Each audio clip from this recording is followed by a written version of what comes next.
बिस्मिल्लाहिर्रहमानिर्रहीम। तमाम देखने और सुनने वालों को अस्सलाम वालेकुम।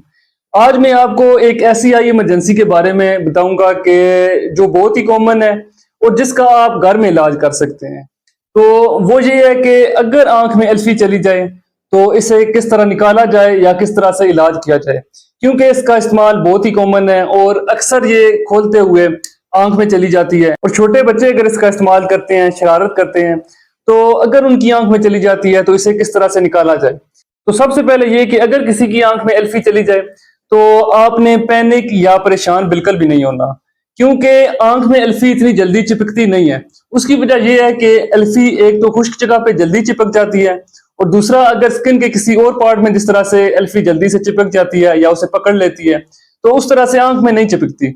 उसकी वजह ये कि आंख नेचुरल तौर पे वेट होती है, यानी आंख नेचुरल तौर पे इसमें जो आंसू बनते रहते हैं उसकी वजह से आंख गीली रहती है, तो इस वजह से एल्फी आंख में इतनी जल्दी चिपकती नहीं है।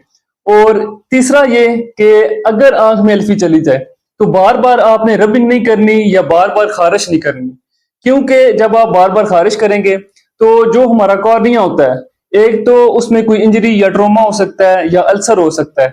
बार बार रबिंग करने से उसकी शेप इरेगुलर हो सकती है, शेप उसकी चेंज हो सकती है। तो इस तरह का आपने कोई भी काम नहीं करना। अब आपने इसे निकालना किस तरह से है।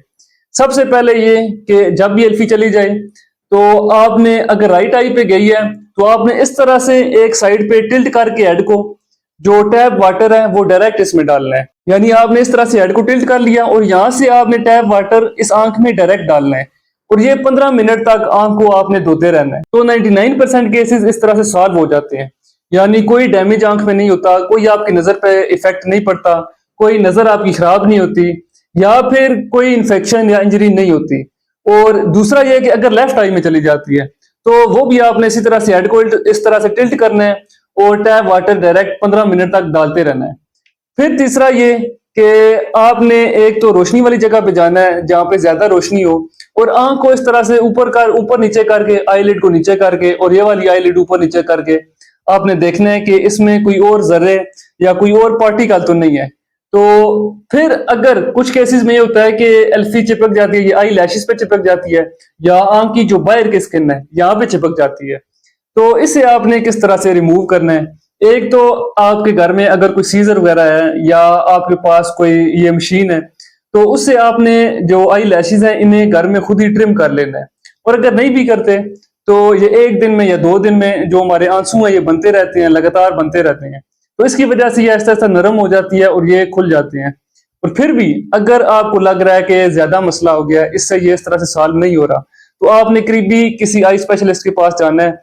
वो आपको या तो कोई लुब्रिकेंट्स या आर्टिफिशियल आई ड्रॉप्स इस तरह के लिख देगा, जिसकी वजह से आपकी जो आई लैशेज हैं या फिर जो आंख में कोई अगर उसका मसला हुआ है, कोई डैमेज हुआ है, तो वो ऐसा ऐसा ठीक हो जाएगा। तो ये ज्यादा परेशान होने वाली या पैनिक वाली बात नहीं है, इसमें कोई डैमेज नहीं होता। 99% केसेस इस तरह से सॉल्व हो जाते हैं।